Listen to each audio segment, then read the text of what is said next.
Hello students. ये जो अगला चैप्टर हम करने जा रहे हैं इसका नाम है परमुटेशंस एंड कॉम्बिनेशंस। ये परमुटेशंस क्या होते हैं और कॉम्बिनेशंस क्या होते हैं हम लोग डिटेल में बात करेंगे। बट बेसिकली जो परमुटेशन और कॉम्बिनेशन है ये दोनों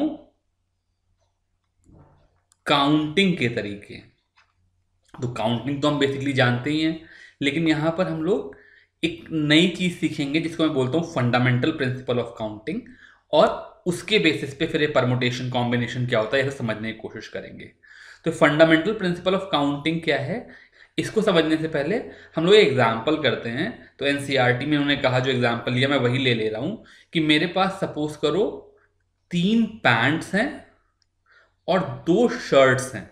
अब मैं जब किसी दिन कपड़ा पहन के जाता हूं तो मुझे पैंट भी पहननी है और शर्ट भी पहननी है। तो टोटल मेरे पास कितने तरीके हैं कपड़े पहनने के, ठीक है। तो total number of ways of dressing क्या होगा। तो मैं क्या कर सकता हूं, या तो पैंट 1 लूं उसके साथ शर्ट 1 ले लूं, या पैंट 1 के साथ शर्ट 2 ले लूं, या फिर पैंट 2 लूं उसके साथ शर्ट 1 ले लूं, या पैंट 2 के साथ शर्ट 2 ले लूं, या तीसरी वाली पैंट लूं उसके साथ शर्ट 1 ले लूं, या तीसरी वाली पैंट के साथ शर्ट 2 ले लूं। यही 6 केसेस हैं जो मेरे पास पॉसिबल हैं। इसलिए total number of ways of dressing 6 ways हो गए। यहां पर अगर मैं पैटर्न बनाने की कोशिश करूं तो एक्चुअली क्या हो रहा है कि मेरे पास पैंट्स को चूज करने के 3 तरीके थे और शर्ट को चूज करने के 2 तरीके थे। इसलिए टोटल नंबर ऑफ तरीके 3 इंटू 2 6 हो गए।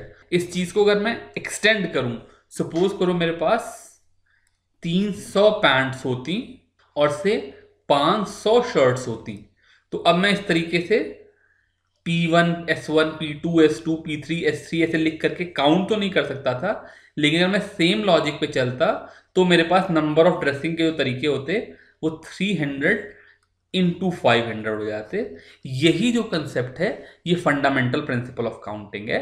तो इन्होंने कहा कि if an event can occur in m different ways, जैसे पिछले एग्जाम्पल में मेरे को पैंट जो चूज करनी थी वो मेरा एक इवेंट था जिसको चूज करने के मेरे पास 3 डिफरेंट वेज थे। If an event can occur in m different ways following which another event can occur in n different ways. दूसरा इवेंट मेरा क्या था कि मुझे शर्ट चूज करनी थी जिसको करने के मेरे पास 2 तरीके थे। इन्होंने फॉलोइंग वर्ड यूज किया है, पर इसका फॉलोइंग होना जरूरी नहीं है। जैसे मैं पैंट और शर्ट पहन रहा हूं तो जरूरी नहीं है कि पैंट पहनने के बाद ही शर्ट पहने, दोनों साथ साथ भी हो सकते हैं। बेसिकली कंसेप्ट क्या है कि जो पहला इवेंट है उसको भी होना है और दूसरा इवेंट जो है उसको भी होना है। जब इस तरह का केस होगा then total number of occurrence of the events is given by m cross n। जैसे यहां पर पैंट और शर्ट मिला करके टोटल जितने तरीकों से मैं कपड़े पहन सकता था उसके तरीके 3 इंटू 2 हो गए थे। अब अलग अलग तरह के काउंटिंग के केसेस में मेरे अलग अलग केसेस बनेंगे और वहां पर m और n की वैल्यू अलग अलग होगी। यहां पर मैंने 2 इवेंट लिए, पर जरूरी नहीं है कि 2 ही इवेंट हो। सपोज करो मेरे पास 3 पैंट होती, 2 शर्ट्स होती और 2 कैप्स होती। तो फिर अगर मैं अपनी ड्रेस को शर्ट पैंट और कैप तीनों चीजें मिला करके देखूं तो जो मेरे पास टोटल ड्रेसिंग के तरीके हो जाते वो 3 इंटू 2 इंटू 2 हो जाते। और साथ में सपोज करो मेरे पास अगर 4 पेयर ऑफ शूज भी होते तो फिर टोटल नंबर ऑफ तरीके 3 इंटू 2 इंटू 2 इंटू 4 हो जाते। इस तरीके से नंबर ऑफ इवेंट जैसे जैसे बढ़ते जाएंगे वैसे वैसे मल्टीप्लीकेशन ये आगे बढ़ता चला जाएगा। अब इस बेसिस पे एग्जांपल्स कर लेते हैं कुछ, फिर आप एक्सरसाइज कर लेना। तो पहला एग्जांपल कह रहे हैं find the number of 4 letter words with or without meaning which can be formed out of letters of the word rose where the repetition of letters is not allowed। तो मुझे करना क्या है, मुझे एक 4 लेटर का वर्ड बनाना है। तो जो मेरा पहला ये प्लेस है यहां पर मैं ROS या E इन चारों में से कोई भी एक लेटर लिख सकता हूं। तो यहां पर मेरे पास 4 ऑप्शन आ गए। अब जब मैं सेकेंड पोजीशन पे पहुंचा तो यहां पर जो कि repetition of letters is not allowed लिखा हुआ है, इसलिए चूंकि यहां पर मैंने एक लेटर पहले ही डाल रखा है नंबर 1 पोजीशन पे, यहां पर मेरे पास 3 ही ऑप्शन रह जाएंगे। फिर जब मैंने यहां पर दूसरा लेटर डाल दिया तो इस 3rd पोजीशन के लिए मेरे पास 2 ही ऑप्शन रह जाएंगे और इस 4th पोजीशन के लिए मेरे पास 1 ही ऑप्शन रह जाएगा। तो टोटल नंबर ऑफ वेज क्या हो जाएंगे, 4 इंटू 3 इंटू 2 इंटू 1, जो कि 24 हो जाएंगे। यहां पर रेपिटेशन नहीं अलाउड था। अगर सेम क्वेश्चन होता और यहां पर रेपिटेशन अलाउड वर्ड यूज कर देते तो मेरे पास पहली जगह पर 4 ऑप्शन होते, आर ओ एस या ई में से कुछ भी डाल सकता था। दूसरी जगह पर भी 4 ही ऑप्शन होते, तीसरी जगह पर भी 4 ऑप्शन होते और चौथी जगह पर भी 4 ऑप्शन होते। तो टोटल नंबर ऑफ तरीके 4 की पावर 4 हो जाते। ये इस चैप्टर की सबसे गंदी बात है। एक जरा सा वर्ड चेंज होगा, यहां रेपिटेशन नॉट अलाउड था, इसी जगह पे रेपिटेशन अलाउड हो जाता तो आंसर बदल जाता है। मैंने बहुत से बच्चों को पढ़ाया है और ये बहुत बड़ी गलती है जो कि लोग करते हैं। एक क्वेश्चन देखा, पता चला मान लो तुमने सॉल्व्ड एग्जाम्पल में ये वाला क्वेश्चन किया हुआ है, जब टेस्ट देने गया तो स्कूल में उन्होंने सेम क्वेश्चन दे दिया बट नीचे यहां पर रेपिटेशन नॉट अलाउड की बजाय रेपिटेशन अलाउड लिख दिया। अब आप क्या करोगे, आप इस टेस्ट में जाओगे और देखोगे अरे यार ये तो मेरा देखा हुआ क्वेश्चन है, आप फटाफट सॉल्व करके आंसर 24 निकाल के आ जाओगे और आपका सोल्यूशन गलत हो जाएगा। इसलिए इस चैप्टर में बहुत बहुत बहुत जरूरी है, तो हमेशा जरूरी है कि आप क्वेश्चन को पूरा पढ़ें और फंडामेंटल प्रिंसिपल ऑफ काउंटिंग के हिसाब से बेसिक्स लगा करके आंसर निकालें, याद करके आंसर मत निकालें। अगला एग्जाम्पल ये क्या कह रहे हैं, given 4 flags of different colour, how many different signals can be created if a signal requires the use of 2 flags one below the other. तो जब मैं रोज के लेटर्स आपस में रख रहा था तो मेरे पास 4 लेटर थे, मुझे चारों को यूज करना था। यहां पर मेरे पास 4 फ्लैग्स हैं लेकिन मुझे खाली 2 ही फ्लैग यूज करना है। तो मतलब ये मेरा कोई फ्लैग 1 हो गया, उसके नीचे कोई दूसरा फ्लैग 2 हो गया। यहां पर इन्होंने कहीं लिखा नहीं, लेकिन चूंकि मेरे पास 4 फ्लैग्स हैं और एक के नीचे दूसरा रखना है, तो सपोज करो ऊपर मैं रेड कलर का फ्लैग रख दूं तो नीचे अब मैं रेड कलर का फ्लैग फिर से नहीं रख सकता, बिकॉज मेरे पास रेड कलर का खाली एक ही फ्लैग है, चारों फ्लैग डिफरेंट कलर के हैं।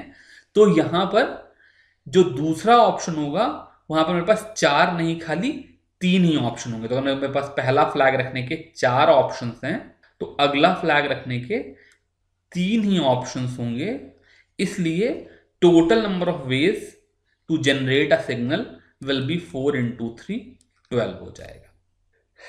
अगला एग्जाम्पल है, how many 2 digit even number can be form from the digits 1 2 3 4 5 if digits can be repeated.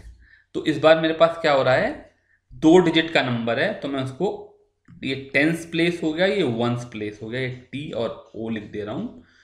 मेरे पास 5 डिजिट्स हैं और इनको रिपीट कर सकता हूं। तो 10th प्लेस पे तो कोई भी नंबर रख सकता हूं, इसलिए 10th प्लेस पे जो मेरे नंबर ऑफ ऑप्शंस हैं वो 5 ऑप्शंस हो गए।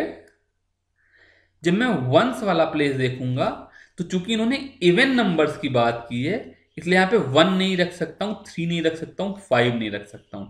इसलिए यहां पर मैं खाली 2 ही नंबर रख पाऊंगा।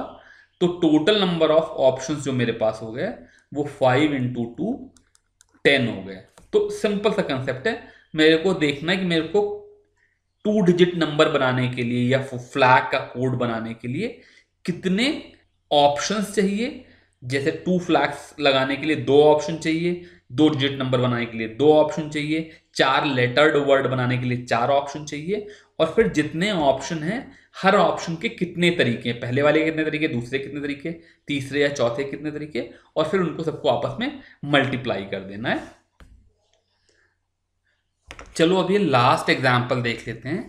पूछना, find the number of different signals that can be generated by arranging at least 2 flags in order, यानी कि 1 बिलो द अदर जैसे पहले कर रहे थे, on a vertical shaft if 5 different flags are available. तो पीछे मैंने एग्जैक्टली से मिलता जुलता प्रॉब्लम किया था, लेकिन वहां पर जो मेरा कोड था वो 2 फ्लैग्स का था, यहां पर वर्ड हो गया एट लीस्ट 2 फ्लैग्स।